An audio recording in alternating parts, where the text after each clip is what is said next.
کہ اہل سنت والجماعت سے نیچے کوئی عنوان اپنے لیے قبول نہ کرے.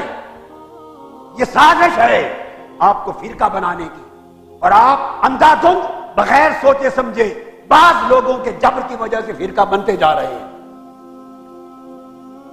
یہ مسلک صحابہ کرام کا مسلک ہے، خلفائے راشدین کا، تابعین کا مسلک ہے، اتباع تابعین کا مسلک ہے.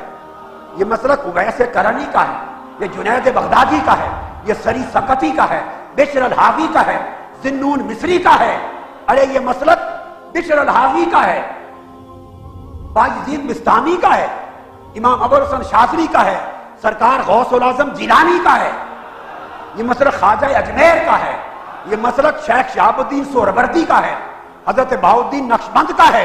یہ مسلک اہل سنت والجماعت حضرت شاہ نقشبند مجدد الف ثانی کا ہے.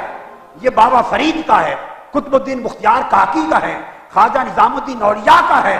اور یہ مسلک امام اسقلانی کا ہے، یہ مسلک قاضی ایاز کا ہے، یہ مسلک قسطلانی کا ہے، یہ مسلک علامہ عینی کا ہے.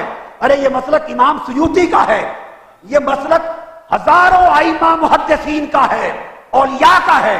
جب یہ ہزار علماء ائمہ محدثین کے نام پر اس مسلک کو معنون نہیں کیا گیا، آج کسی ایک بزرگ کے نام پر اس مسلک کو منسوب کیوں کیا جائے؟